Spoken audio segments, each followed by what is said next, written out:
탈북자 북송 사건 이런 것이 문재인 정권 들어와서 발생하고 있습니다. 다 같은 탈북자 북송 사건이라고 하더라도 목선 북송의 경우하고는 또 다른 그런 사건이 지난해에 있었죠. 그러니까 정말 탈북자를 북송한 그런 사건이 되겠습니다. 문재인 정권이 탈북자를 북송한 이 사건을 현재 UN 그리고 국제사회에서 중대한 사건으로 보고 있다.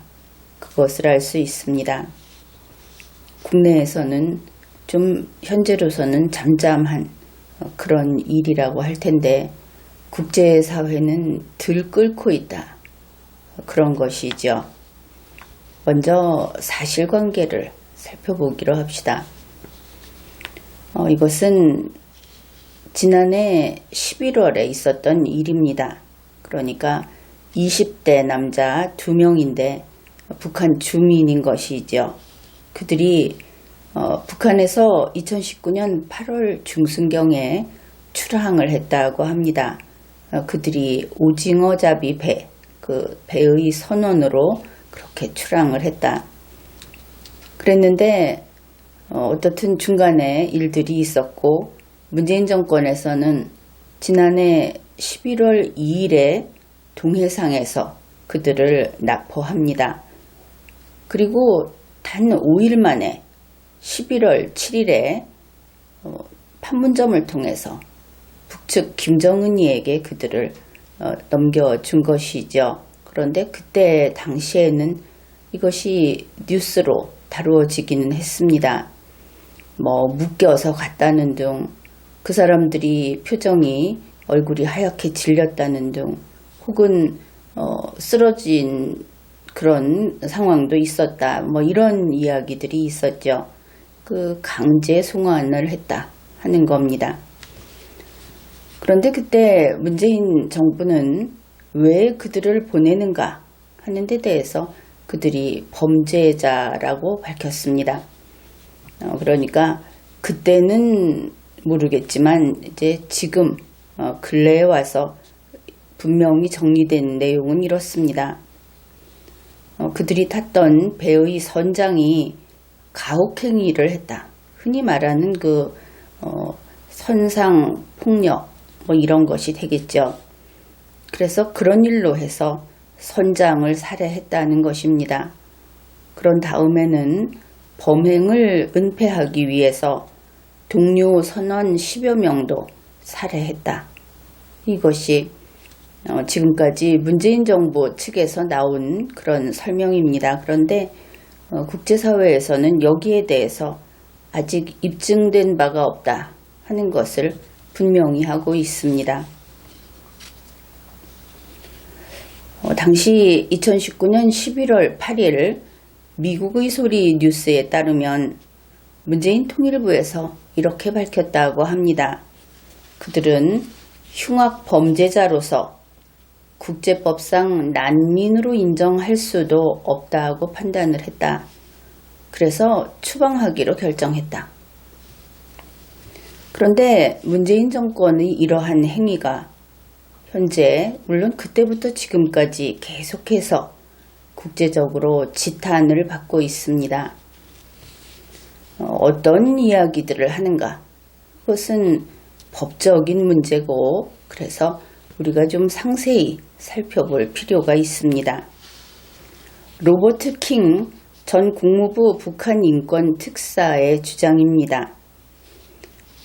한국 정부가 이러한 범죄 사실을 입증할 정확한 정보를 가지고 있는가 하는 것이 핵심이다.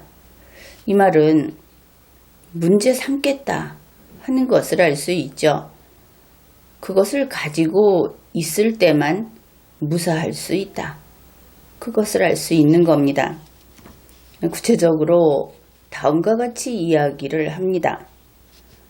이 20대 북한 선원 2명을 송환 결정을 하기 이전에 철저히 조사를 했어야 한다. 그러니까 조사 결과를 보고 송환 결정을 했어야 한다. 당연한 순서가 되겠죠. 그 다음에 문재인 정권에서 그들이 범죄를 저질렀다 하는 그 혐의를 입증할 만한 충분한 증거를 확보했어야 한다. 물론 이것도 송환 결정을 하기 전에 했어야 합니다. 그 다음에 아주 무서운 이야기를 합니다. 문재인 정부는 바로 앞에서 이야기한 그와 같은 관련 정보를 공개해야 한다. 그러면 유엔에, 국제사회에 공개해야 한다 하는 것을 알 수 있죠. 그 다음에 대북 제재 전문가인 조슈아 스탠튼 변호사, 그는 이제 무죄 추정의 원칙을 준수했는가? 이것이 중요하다. 그렇게 이야기를 합니다. 그러면은 무죄 추정이 무엇인가? 우리가 생각하는 것하고는 약간 다른 방향으로 접근해 가고 있는 것을 알 수 있습니다.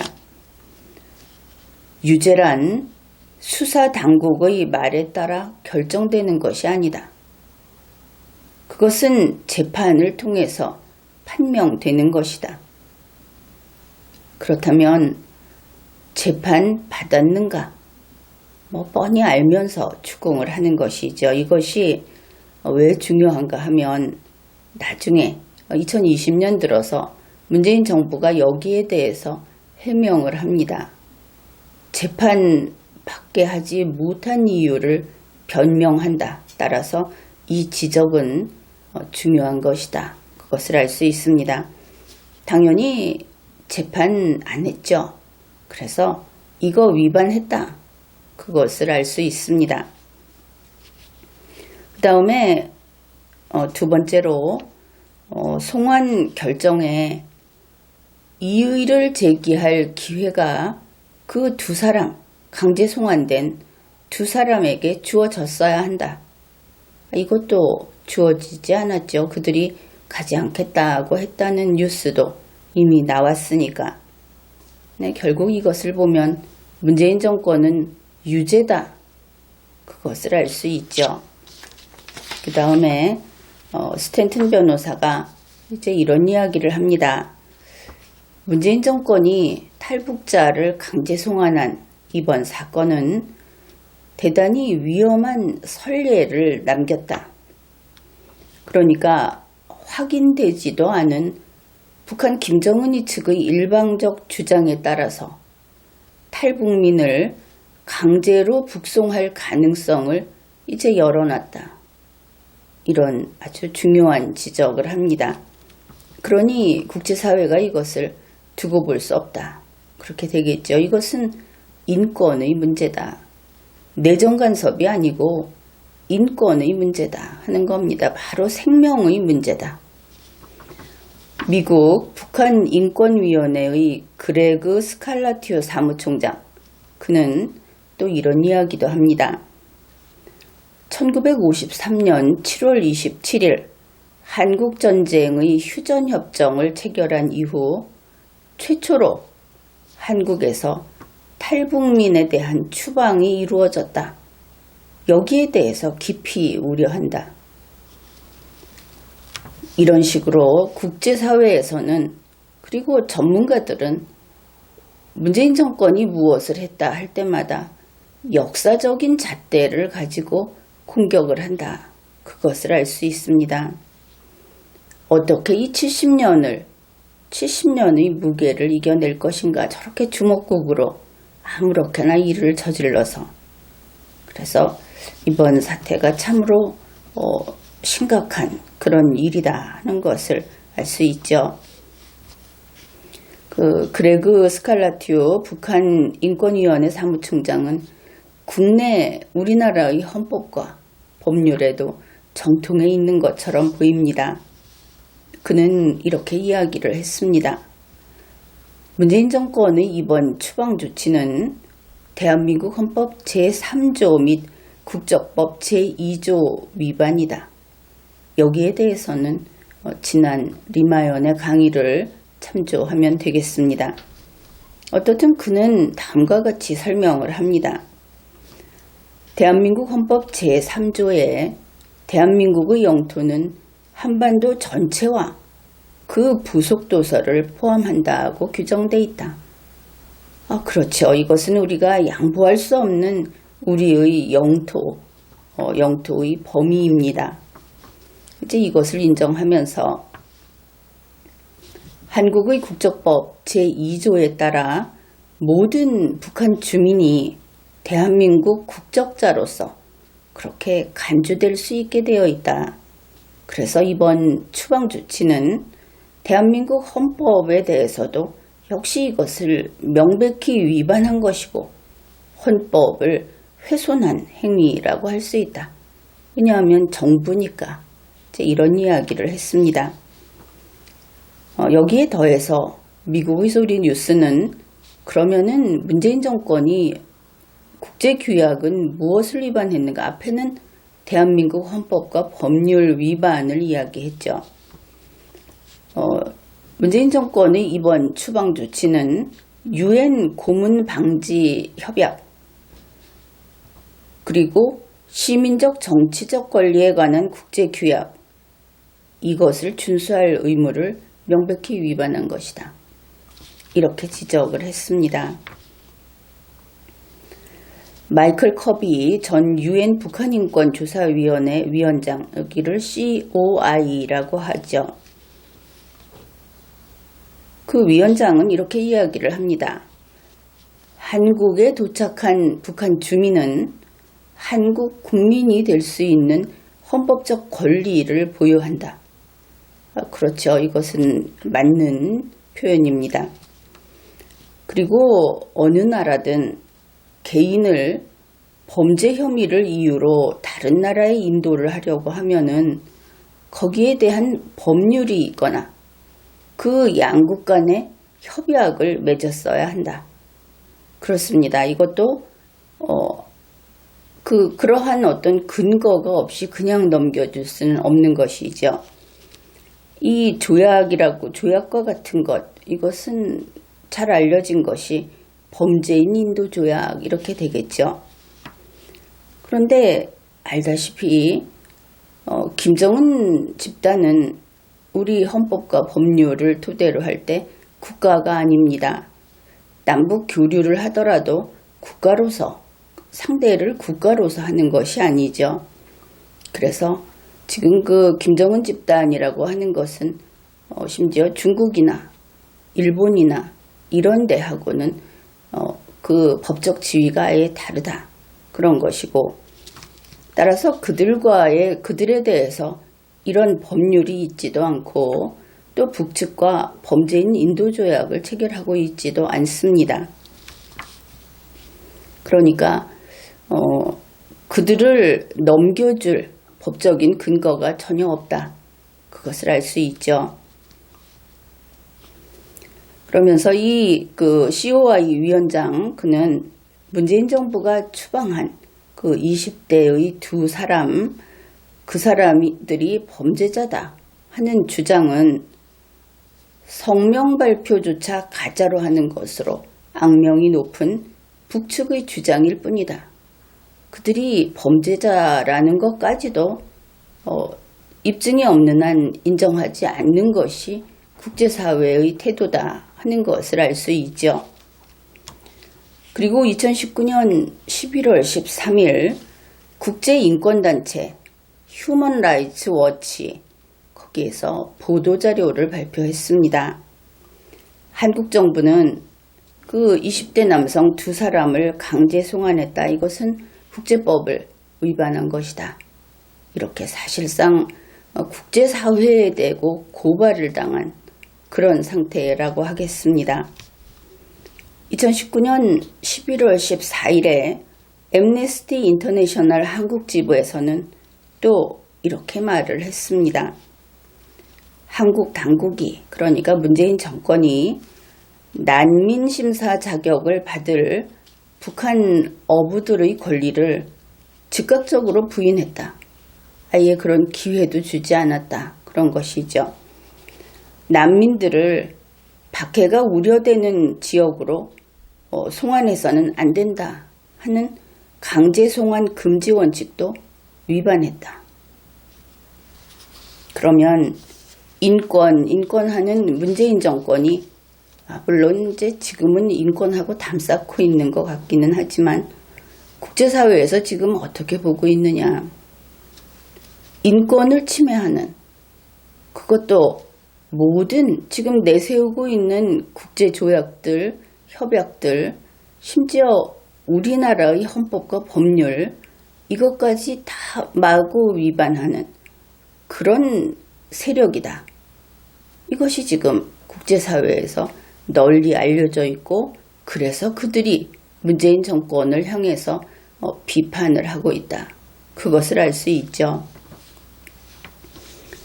역시 VOA 미국의 소리 뉴스에서 보면은 그 당시 그 김현철 통일부 장관이 국회에 보고를 했다고 합니다. 강제 송환한, 강제 북송한 그 선원 2명이 망명하겠다. 그러면서 망명 의향서를 작성했다. 이것을 인정합니다. 그러면 그들은 망명하겠다 한 것을 알 수 있죠. 그런데 통일부 장관 이야기가 그렇기는 한데 그들의 남하 동기, 그들이 이쪽으로 온 그 동기, 준비과정, 행적 등을 봐서 망명 의사의 진정성이 없다고 판단했다. 문재인 씨 측에서 그것을 받아들이지 않았다 하는 것이죠. 그리고 또 하나는 흉악범이라는 근거가 명백했기 때문에 추방했다. 이렇게 보고를 했습니다. 그런데 그 이후로도 국제사회가 계속 성명을 발표하고 있다. 그것을 알 수 있습니다. 같은 그 미국의 소리 뉴스가 여러 건이 계속 나오고 있습니다. 그 시기를 달리하면서 그 중에 이런 내용이 있습니다. 앰네스티 인터내셔널 그리고 휴먼 라이츠 워치, 세계 기독교 연대, 그 CSW라고 하는 이러한 단체 등 수십 개의 인권단체 이런 데서 단독으로 그리고 또 공동으로 우려의 성명을 그 문제 제기하는 성명을 계속 발표하고 있다. 또 데이비드 엘튼 영국 상원의원, 데이비드 킬고어 전 캐나다 외교부 아시아 담당 국무상, 호주 대법관을 지낸 마이클 커비 전 유엔 북한 인권조사위원장 등도 성명을 발표하고 문제를 제기하고 있다. 문재인 정권에게 이러고 있다 하는 겁니다. 그러면은 무엇이 문제인가? 이제 한 2가지만 살펴보기로 하죠. 우선 유엔 고문 방지 협약 제3조를 위반했다. 이제 국제법 위반의 예를 이야기하는 겁니다.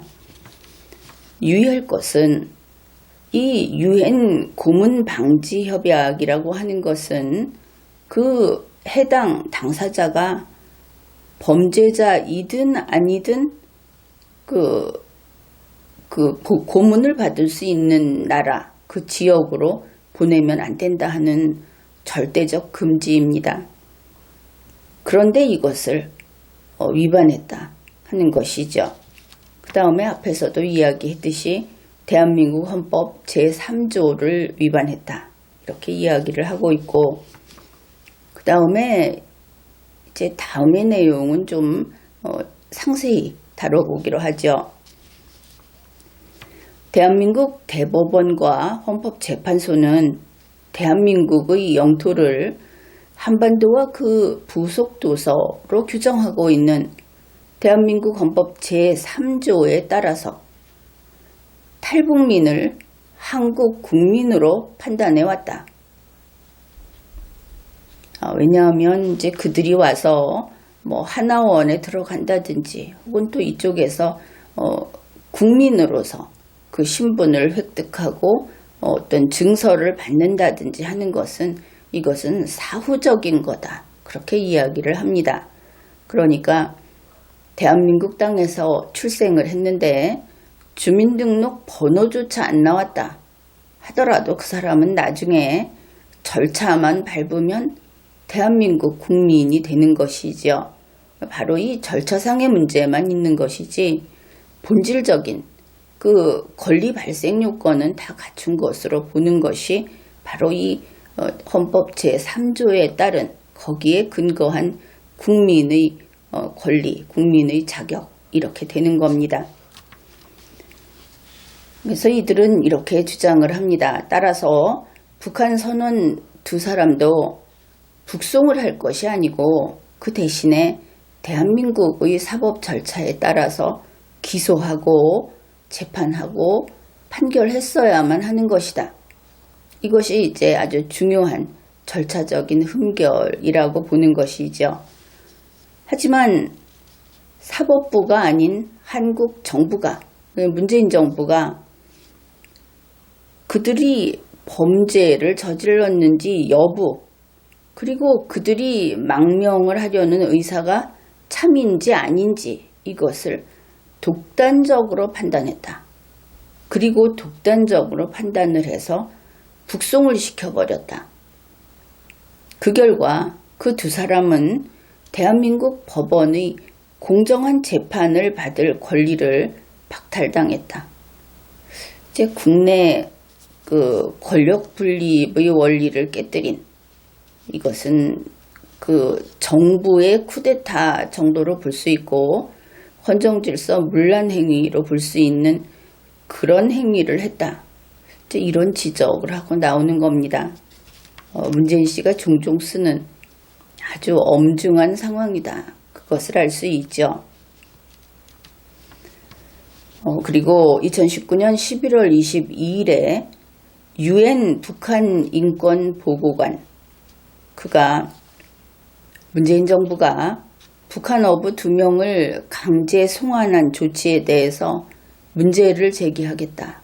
이렇게 밝혔습니다. 그리고는 2020년 1월 28일 UN 특별보고관은 문재인 정부에게 서한을 발송합니다. 그런데 우려를 표명하는 서한을 발송하는데 이제 여기에 대해서 답변을 해야 하는 것을 알 수 있죠.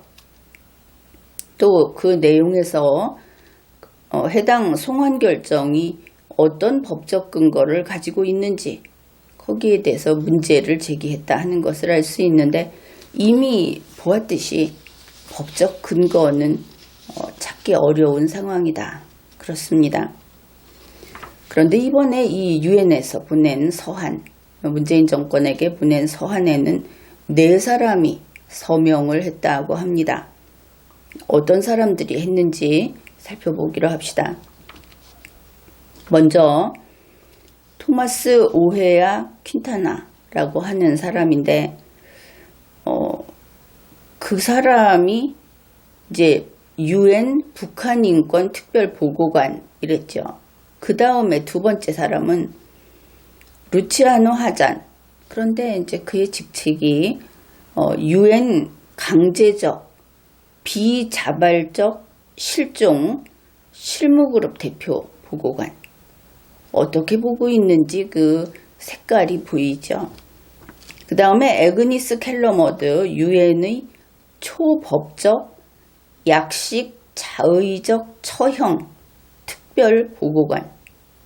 네 번째 닐스 멜저 UN 고문 그 역할과 또 잔혹한 비인도적 굴욕적 대우와 처벌에 관한 특별 보고관. 이렇게 4사람이 서명을 해서 보냈다 하는 겁니다. 이제 이것이 유엔에서 보낸 엘리게이션 레터라고 하는데 여기에 대해서 이번에 문재인 정부가 답변서를 제출했다. 그 유엔 특별보고관 측에서 그런 내용을 공시를 했습니다. 문재인 정부는 답변서에서 이번에 그 지난해 말에 강제로 북송을 한 그 두 사람이 귀순 의사를 밝혔다 하는 것을 인정합니다. 그렇지만 문재인 정부는 그 귀순 의사가 정당성이 없다고 봤다. 이제 그것을 입증해야 하겠죠. 어째서 그런지. 그 다음에 한국에서 재판하지 않은 것은 증거 획득이 어려워서 또 뭐 이래서 저래서 하는 변명을 했습니다. 앞에서 이야기했죠. 한국에서 왜 재판도 하지 않고 무죄 추정의 원칙이라는 것이 있는데 재판도 하지 않고 강제 북송했느냐. 그것은 아주 날카로운 공격이었다.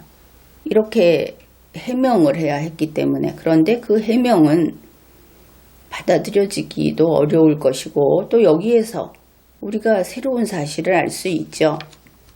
그럴 거다 했지만 역시 증거 획득이 어렵다. 재판을 할 때 필요한 증거 획득이 어렵다.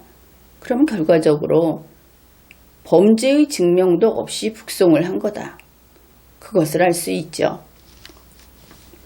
그 다음에 또 이야기한 것이 그들이 10여 명을 잔인하게 살해한 피의자이기 때문이다. 이런 말을 했습니다. 이것은 나중에 동일한 사건에 대해서 이들이 어떤 다른 말을 했던가 그것을 살펴보기로 할 겁니다.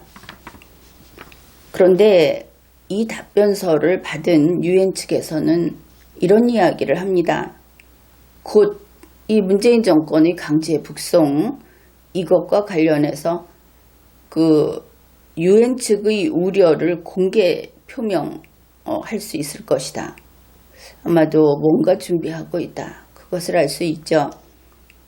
그리고 잠재적으로 이 사안이 미칠 영향을 널리 알려야 한다. 그 북한 인권 문제 때문에 전 세계가 여기에 대해서는 김정은이를 아무도 편들지 않고 있습니다. 그런데 문재인 정권이 똑같은 짓을 했다. 이런 것이죠. 그래 앞에서 이번에 그 북송을 한 그 사람들이 범죄자였다. 10여 명을 잔인하게 살해한 그런 사람들이었다. 이렇게 말을 해서 그러면 그런 사람들에 대해서 문재인 씨 측은 항상 이렇게 싸늘하게 대했던가 그것을 살펴보고자 합니다. 이번 문제의 심각성은 문재인 정부, 문재인 씨가 과거 자기들이 자랑스럽게 인권을 보호했다 하고 내세우는 페스카마호 사건하고는 완전히 다른 판단을 했다 하는 데에 있습니다. 어떤 판단을 할 때 그것이 객관적으로 인정을 받으려면 같은 것은 같게, 다른 것은 다르게 그렇게 취급을 해야 하는데 이들은 그러지 않았다. 그런 것이죠. 페스카마호 선상 반란 사건이라고 이것이 이제 법과대학에서는 중요한 그 판례로 다루게 됩니다. 그 이름이 선상 반란 사건입니다. 이 배라고 하는 것이 아침에 나갔다 저녁에 들어오는 배가 아니고 그 원양어선 같이 일정 기간 나가서 거의 고립 상태에서 그들만의 공간을 같이 나누고 있는 이런 경우에는 안전을 위해서 특별한 질서를 유지할 것을 그렇게 정하고 있습니다. 그래서 페스카마호 사건 같이 그런 배 안에서 배 안에 있는 그 질서를 깨뜨리는 그런 범죄 행위를 하고 이런 경우에는 단순 살인이 아니고 선상 반란으로 그렇게 이름을 붙입니다. 중요한 범죄가 되는 것이죠. 이 페스카마호 선상 반란 사건은 1996년에 중국인, 구체적으로는 조선족이라고 하죠. 그런 전재천이라는 사람, 그 당시 38살이었다고 합니다. 그 사람 등 이제 전체 6명이 범행을 했다. 그렇게 알려져 있고, 문재인 씨가 이 사건을 변호인으로서 맡아서 변명을 했다. 이제 그것도 모두 다 알고 있는 사실입니다. 2011년 10월 14일 한국일보에서 이렇게 보도를 합니다. 당시 변호인단은 이들이 그러니까 이 범죄자들이 어로 경험이 없어서 고기 잡아본 경험이 없어서 일이 서툴렀고 당시 일반화되어 있던 선상폭력이 그러니까 일 못하면 뭐 좀 때리고 이렇게 했던 벌써 96년이면 참 오래전이죠. 그러한 선상폭력이 그 다음 이야기가 가관입니다. 평등주의가 강한 중국의 사회주의 문화와는 달라서 이 평등한 세상에서 사는 게 몸에 뱄던 이 범죄자들이 우리의 선상폭력, 체벌을 하는 이 평등하지 않은 문화를 보고 그게 달랐다, 자기들하고 달랐다. 그래서 그것을 멸시와 모욕으로 받아들이면서 사건이 우발적으로 발생했다. 이렇게 변론을 했다고 합니다. 중국이 상당히 수준 높은 선진국인 것처럼 그렇게 그려져 있죠. 이 내용들은 문재인 씨의 책들, 인터뷰 기사, 운명이라는 책이라든지 이런 데 보면은 아주 자랑스럽게 여러 곳에서 소개하고 있는 것을 알 수 있습니다. 그런데 이 같은 뉴스에서 문재인 씨는 재판 때 변론을 한 것만이 아니고 재판 이후에도 이런 일을 했다고 스스로 말을 한 것으로 소개를 하고 있습니다. 영치금도 조금씩 넣어주고 중국에 있는 가족을 초청해서 그러니까 살인자의 가족을 초청해서 교도소에서 만날 수 있도록 해줬다. 살인자하고 만날 수 있게 해줬다. 이런 것이죠. 이렇게 참 알뜰하게 뒤를 봐주고 일을 해주고 그랬는데 그 다음에 좀 새로운 뉴스를 소개하겠습니다. 뉴스원에서 보도한 겁니다. 2017년 5월 10일. 그러면 이날이 언제입니까? 문재인 씨가 보궐 대통령으로 취임한 당일, 자기들이 그렇게 말하는 날 아닙니까? 10일은. 근데 그때 이제 이런 뉴스가 나왔습니다. 문재인 대통령이 과거 인권 변호사 시절에 변론을 맡았던 선상 반란 사건 이야기를 담은 연극 페스카마 고기잡이배가 10일부터 서울 종로구 대학로 동양예술극장 3관 무대에 올라 눈길을 끈다. 그런데 이것이 그냥 마치 지나가다 본 것처럼 돼 있는데 검색을 해보면 이제 그때 막 보궐 대통령이 된 문재인 씨, 그러니 그 기세가 하늘을 찌르는 그런 때였죠. 그래서 그런지 언론사마다 전부 도배를 해놨습니다.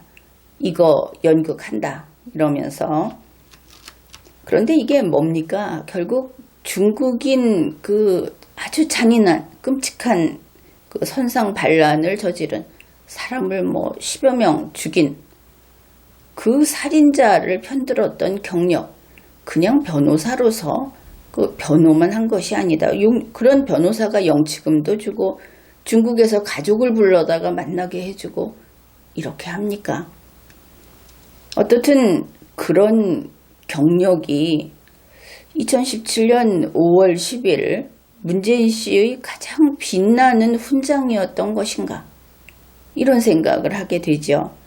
문재인 씨 입장에서는 그때가 어떻습니까? 그 좋은 날, 그때 언론들이 이 공연을 앞다퉈서 보도를 했다.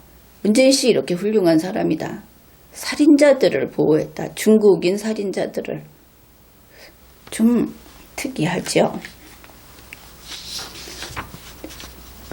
이 보도가 언론사마다 나왔는데 또 다른 것을 소개를 하겠습니다. 같은 2017년 5월 10일 뉴시스의 보도입니다. 제목은 문 대통령이 변호했던 사건, 연극 패스카마 10일 개막. 문재인 대통령이 변호사 시절 변론을 맡았던 선상 반란 사건 이야기를 다룬 연극 패스카마 고기잡이배가 10일 동양예술극장 3관에서 초연한다. 보도자료 뿌린 것을 알 수 있죠. 날짜도 거의 맞춘 것을 알 수 있습니다. 1996년 8월 24일 남태평양에서 조업 중이던 참치잡이 원양어선 패스카마호에서 조선족 선원 6명이 선상 반란을 일으켜 한국인 선원을 포함한 11명을 살해한다. 당시 인권변호사로 활약하던 문 대통령이 2심부터 조선족 선원들의 변호를 맡았다. 그래서 사형 선고를 받았던 조선족들은 전 제천 1명을 제외하고 나머지 5명이 모두 무기징역으로 감형됐다. 막강한 힘이죠. 그러면서 이런 말을 합니다. 이 연극은 인간의 권리에 대한 담론과 정서를 전한다. 아니 그러면 이번에 북송한 그 사람들에 대해서는 어째서 인간의 권리에 대한 담론과 정서를 논하지 않는가? 우리는 그것을 물어야 하겠죠. 이제 그 내용을 조금 추가하면 주범인 전 제천 씨는 2007년 12월 31일 노무현 정부 말기에 특별 사면으로 무기징역으로 감형됐습니다. 그런 사람이 특별 사면을 받을 이유가 무엇인가? 도대체 인간의 생명이 대한민국 국민의 생명은 무엇이기에 특별 사면까지 받아야 하는가? 사형도 사형에서 벗어나게 하겠다 하는 그런 이유라도 있었는가? 다른 사람은 사람을 그렇게 죽이면 사형 받으면 안 되는 그런 사람이 지금까지 있었던가? 이런 생각을 하게 되죠. 그리고 연극 패스카마 고기잡이배라고 하는 것은 제38회 서울연극제의 공식 작품으로 선정이 됩니다. 문재인 씨에 대한 것이니까.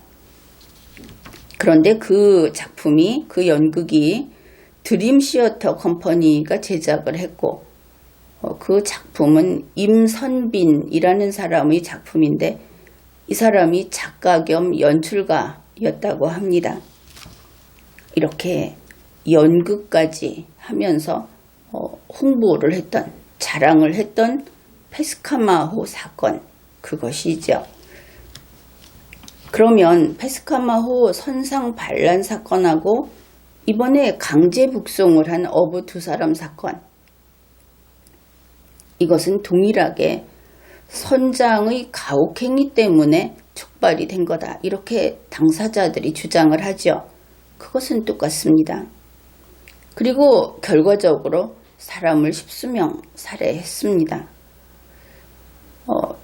패스카마호 사건이 어땠는가? 그것은 대한민국 사상 가장 끔찍하고 가장 흉악한 그런 살인사건이다. 그리고 거의 유일한 선상 반란 사건이다. 이렇게 기록이 되어 있습니다.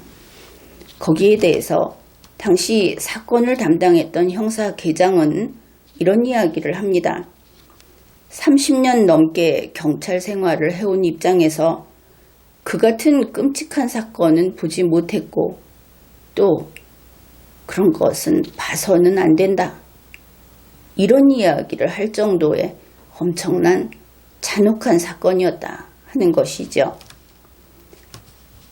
그러면은 거기에 대해서, 그 끔찍한 사건에 대해서 한없이 껴안고 거기에 아량을 베풀고 이렇게 했던 문재인 씨, 그 문 정권은 어째서 같은 것을 같게 다루지 않는가? 가장 심하게 이야기를 해도 이번 강제 북송한 어부 사건은 같은 사건 이렇게 말할 수 있겠죠. 그러면 이것을 이렇게 정리를 해볼 수 있을 겁니다. 페스칸마우 사건은 중국인이 한국인을 살해한 사건입니다. 그리고 이번에 강제 북송한 어부들의 그 사건, 국제사회는 이걸 아직 인정하지 않지만 우리는 문재인 정부의 말을 들어서 정리를 하더라도 그들은 북한 주민을 살해하고 탈북을 한 그런 사람들이죠. 차이는 이겁니다. 그런데 중국인이 한국인을 살해했을 때는 문재인 씨는 변호를 해주고 용돈도 갖다 주고 이것은 변호사의 일을 벗어난 것이죠. 그리고 보궐 대통령 취임식 날 이걸 자랑스럽게 연극으로 홍보하고 물론 본인이 했다고는 하지 않습니다.